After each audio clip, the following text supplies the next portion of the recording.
बिस्मिल्लाहिर्रहमानिर्रहीम। हम कंटिन्यू कर रहे हैं अपनी lecture series on the subject of entrepreneurship. We were developing the marketing plan. Last lecture में हमने मार्केटिंग प्लान के हवाले से जो सेगमेंटेशन और टारगेटिंग है उसको देखा और फिर ऑब्जेक्टिव्स डेवलप किए and then we move towards the strategy. Strategy में हमने दो एस्पेक्ट्स को देख लिया था कि प्रोडक्ट और सर्विसेज में किन चीज़ों को कंसिडर करना चाहिए स्ट्रैटेजी बनाते वक्त, और देन प्राइसिंग के हवाले से हमने देखा कि हमारे पास कॉस्ट क्या रोल प्ले करती है एंड देन कॉस्ट को असेस करते हुए फिर हम अपने मार्जिन और मार्कअप किस तरह से रख के अपनी प्रोडक्ट की प्राइस सेट कर सकते हैं। And we should also be considering about the competition that we are in, so that हम उसी के मुताबिक अपनी प्राइस को सेट करें। Neither setting too high price जो कि हम मार्केट से बिल्कुल बाहर निकल जाएं और कोई हमारी सेल्स कम हो जाए, and neither too low pricing कि उसकी बेस के ऊपर हम अपने मार्जिन्स को नेगेटिवली इफेक्ट करते हैं। अभी हम आगे मूव करते हैं और देखते हैं steps in preparing the marketing plan, और उसमें थर्ड पी या डिस्ट्रीब्यूशन, इसको हम पी के साथ अगर बुलाएं तो that is named as a place. ये बेसिकली क्या करता है? हमने जब भी कोई प्रोडक्ट प्रोड्यूस की है तो it should be available in the market ताकि हम उसकी सेल्स को एंजॉय कर सकें। So how it will reach towards the market, जहाँ पे बायर उस प्रोडक्ट को रीच कर सकता है, ये हमारा क्या है, ये प्लेस का पी या डिस्ट्रीब्यूशन का एलिमेंट होता है। So distribution this provides utility to the consumer. Utility क्या है? ये एक फ़ायदा है जो कस्टमर हमारे से ले रहा है कि हमारी प्रोडक्ट उन तक मार्केट में अवेलेबल होगी, और ये अवेलेबिलिटी कंसिस्टेंट होनी चाहिए with other marketing mix variables. Other marketing mix variables क्या थे? ये थे प्रोडक्ट और इट वाज आल्सो प्राइस। कि अगर फर्ज करें मैं डिस्ट्रीब्यूशन की बात करता हूँ, मैं आपको एक छोटी सी एग्जांपल बना कर देता हूँ। ये प्रोड्यूसर हैं, हमने ये प्रोड्यूस कर लिया, अभी हमने ये किसको देना है? डिस्ट्रीब्यूटर को, और देन डिस्ट्रीब्यूटर किसको देगा? होलसेलर को। होलसेलर किसको देगा? रिटेलर को, और रिटेलर के पास कौन जाएगा? कस्टमर। अब इसको हमने इंटीग्रेट करना है अदर पीस के साथ। डिस्ट्रीब्यूशन उसने कुछ रुपीस का बेनिफिट लेना है, अदरवाइज तो वो सर्विस नहीं देगा। होलसेलर उस प्रोडक्ट में से कुछ रुपीस का बेनिफिट लेगा, रिटेलर कुछ लेगा। सो इसका मतलब है अगर हमने इंटीग्रेट नहीं किया तो हमारी कॉस्ट कुछ और थी, तो हमने डिस्ट्रीब्यूशन, होलसेलिंग और रिटेलिंग की मार्जिन को ऐड नहीं किया, तो वो अब कहाँ से देंगे? सो इसका मतलब क्या हुआ कि जो डिस्ट्रीब्यूशन है वो एक बेनिफिट है हमारा कि हम किस तरह से कस्टमर तक रीच रखते हैं, और हमारे डिस्ट्रीब्यूशन के एलिमेंट्स को बनाने के लिए हमारे अदर मार्केटिंग मिक्स वेरिएबल्स जैसे हमारे पास प्रोडक्ट है, प्राइस है, और आखिरी वाली चीज़ जो प्रमोशन है, हमारी अवेलेबिलिटी और ऑफ द प्रोडक्ट्स और सर्विसेज और डिस्ट्रीब्यूशन ऑफ द प्रोडक्ट्स और services must be according to these. तो हमारे पास वैसे जनरली हल्की सी बात करते जाते हैं, हमारे पास दो मेथड आते हैं बुनियादी तौर पे, डायरेक्ट और इनडायरेक्ट।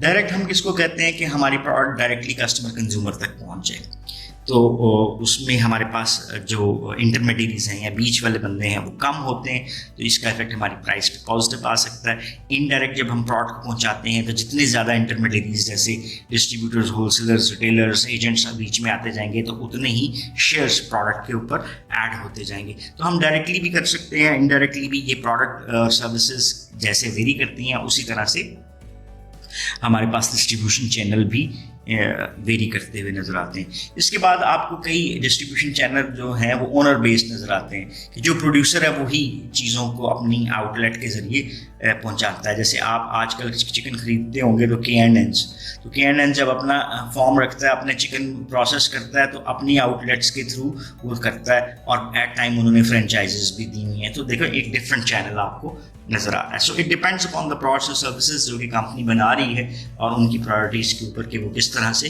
डिस्ट्रीब्यूशन को कंसिडर करते हैं। नेक्स्ट हमारा जो पी नज़र आता है वो है last P of this marketing strategy, वो है प्रमोशन। और प्रमोशन का बेसिक पर्पस क्या होता है कि हम इन्फॉर्म करें पोटेंशियल कंज्यूमर्स को अबाउट द प्रोडक्ट्स अवेलेबिलिटी और टू एजुकेट द कंज्यूमर्स। ये प्रोडक्ट है क्या, अगर है क्या मैं बताना चाह रहा हूँ, नई प्रोडक्ट है तो मैं ऐड दे देता हूँ, और कौन सा ऐड, इंफॉर्मेटिव एडवर्टाइजमेंट, जिसमें मैं प्रोडक्ट की इन्फॉर्मेशन शेयर कर रहा हूँ so that consumer know about the product और वो उसके यूजर्स को एंजॉय करने के लिए फिर आप प्रोडक्ट को खरीदने की कोशिश करें। मोबाइल एडवर्टाइजमेंट आपको इसी तरह से नजर आती है, जब हम नए फीचर्स ऐड करते हैं तो उसको अग्रेसिवली मार्केट में कम्युनिकेट कर रहे होते हैं। अब ये जो कम्युनिकेशन है इसका मेथड क्या है, इसमें आपके पास प्रिंट प्रमोशन नज़र आती है, जैसे अखबार होगी, रिसाले हो गए, ब्रोशर्स हो गए। देन आपको रेडियो नज़र आता है कि वहाँ पे आपको ऐड चलते हुए नज़र आते हैं। टेलीविज़न एडवर्टीजमेंट्स वो आपको नज़र आती हैं। आजकल एक बहुत बड़ा सोर्स जो यूज़ हो रहा है वो है इंटरनेट। देन आपको नज़र आता है कि डायरेक्ट मेल, कि आप डायरेक्टली येलो पेजेस से या अपने सोर्सेज से आप कस्टमर, कंज्यूमर्स या similar users of the product उनके ईमेल आईडीज लेते हैं, उनको डायरेक्ट मेल कर देते हैं। ट्रेड मैगजीन्स हो सकते हैं, न्यूज़पेपर्स हो सकते हैं। तो ये वो डिफरेंट पॉसिबल मेथड्स हैं जिसको हम यूटिलाइज कर सकते हैं अपने प्रोडक्ट्स को प्रमोट करने के लिए। So, जो एंटरप्रेन्योर है should consider the both cost and effectiveness of the medium in meeting the marketing objectives. So, just take example of Safar Zadeh. अब Safar Zadeh is an entrepreneurial activity और tourism को promote करते हैं। अब it's a small business. So they don't have this much money कि वो advertisements की तरफ जा सकें। तो सबसे ज़्यादा यूटिलाइजेशन किसकी है? That is the utilisation of the internet services. अच्छा, इंटरनेट, देन उसके ऊपर किसकी एडवर्टाइजमेंट्स हैं? Social media, so which is a low cost method और उसकी रीच भी अच्छी है। सो दिस इज़ हाउ सफरजादे is operating and utilising social media to promote their products in the market, या वो जो भी सर्विस मार्केट में ऑफर कर रहे हैं, और उसमें आपका बजट जो है प्रमोशनल बजट वो भी कम होता है। सो ये एंटरप्रेन्योर के ऊपर है कि उसको कंसिडर करना पड़ता है कॉस्ट को भी, और जिस मीडियम को हम यूज़ कर रहे हैं अपनी कम्युनिकेशन के लिए उसकी इफेक्टिवनेस क्या है, ताकि हम अपने मार्केटिंग ऑब्जेक्टिव्स को अचीव कर सकें। ये जैसे मैंने अभी आपसे यहाँ पर डिस्ट्रीब्यूशन के हवाले से बात की थी, तो यहाँ पे एक आपको टेबल नज़र आ रहा है, major considerations in channel distribution, degree of directness of channel. जैसे हमने कहा था ये चैनल्स जो हैं ये आपको डायरेक्ट भी नज़र आते हैं और इनडायरेक्ट भी नज़र आते हैं। सो ये डिग्री ऑफ डायरेक्टनेस अगर आपने देखनी है तो मार्केट की कंडीशन के मुताबिक, so concern whether end users are concentrated, अगर एक जगह के ऊपर है तो डायरेक्ट चैनल चला जाएगा, और डिस्पर्स्ड है तो फिर इनडायरेक्ट आपको उनको टारगेट करना पड़ेगा। देन प्रोडक्ट्स के आपके करेक्टरिस्टिक्स, एट्रीब्यूट्स क्या हैं, उसकी बेस के ऊपर आपको देखना पड़ता है। देन कॉस्ट एंड बेनिफिट, कि अगर आप एक चैनल मेंबर ऐड करते हैं तो आपकी कॉस्ट कितनी इंक्रीज होती है, और उसकी बिना पर क्या उससे रिलेटेड आप बेनिफिट भी ले सकते हैं या नहीं। और फिर वेंचर एट्रीब्यूट्स, कि ओवरऑल आपकी जो एट्रीब्यूट्स हैं like financial strength, size, channel experience, marketing strategy, आपके वेंचर की, इन तमाम चीज़ों की कंसिडरेशन को आपको देखना पड़ता है कि आप डायरेक्ट चैनल यूज़ करें या इनडायरेक्ट मार्केटिंग चैनल यूज़ करें। दूसरी कंसिडरेशन उसने जो बताई है वो है नंबर ऑफ चैनल मेंबर्स की, कि हम कितने चैनल मेंबर्स अगर लें। ये इंटेंसिव भी हो सकती है, सिलेक्टिव भी हो सकती है और एक्सक्लूसिव भी हो सकती है। सो हम क्या कर रहे हैं, intensive selection of as many retailers. तो इस चैनल मेंबर्स जितने हम बना सकते हैं उतने इंक्रीज कर लें। जैसे अगर मैंने साबुन लेना है या सर्फ लेना है तो मैं अपनी करीबी दुकान से लूँगा। सो इन कमोडिटीज़ के लिए आपके चैनल मेंबर्स क्या होने चाहिए, यानी आपकी डिस्ट्रीब्यूशन कैसी होनी चाहिए, वो इंटेंसिव होनी चाहिए कि हर गली मोहल्ले तक आपकी प्रोडक्ट पहुंच सके। सिलेक्टिव की सूरत में है जहाँ पे small number of channel members आपको चाहिए based on some set of criterias और रिक्वायरमेंट्स, जैसे टीवी, एलईडीज, जो आपको इलेक्ट्रॉनिक इक्विपमेंट है वो आपको हर गली मोहल्ले की दुकान से नहीं मिलता, देयर आर फ्यू डिस्ट्रीब्यूटर्स। और एक्सक्लूसिव जैसे गाड़ियां हैं तो आपको शायद एक पूरे रीजन में एक गाड़ियों का सेंटर मिले, जैसे सुजुकी सेंटर है या करोला के सेल एंड परचेज पॉइंट हैं। सो ये आपके ऊपर डिपेंड करता है। और क्राइटेरिया जो सिलेक्शन मेंबर्स के ऊपर होता है वो बुनियादी चीज़ क्या है कि रेपुटेशन क्या है और वो क्या क्या सर्विस देते हैं। सो नंबर ऑफ चैनल्स के हवाले से 1 चैनल फॉर 1 टारगेट मार्केट और मल्टीपल टारगेट मार्केट, ये आपके ऊपर डिपेंड करता है आपकी प्रोडक्ट के ऊपर, उसकी टाइप के ऊपर, कि आप 1 चैनल मेंबर 1 टारगेट मार्केट के लिए लेना चाहें या वही एक चैनल मेंबर आपकी डिफरेंट टारगेट मार्केट्स को सर्व कर सकता है। सो इसी तरह से मल्टीपल का भी आपको रिस्पॉन्स इसी अंदाज में मिलता है। सो मार्केटिंग स्ट्रैटेजी जो हमने 4 P's के हवाले से देखी, उसको थोड़ा सा लेकर चलते हैं। हमारे पास 2 कंडीशंस बनती हैं। एक कंडीशन जिसमें हम काम कर रहे हैं वो B2B कहलाती है, और दूसरी कंडीशन जिसमें हम काम कर रहे हैं वो क्या कहलाती है, B2C। These are the very common words nowadays. B2B से मुराद क्या है, बिजनेस टू बिजनेस, और दूसरी क्या है, बिजनेस टू कंज्यूमर।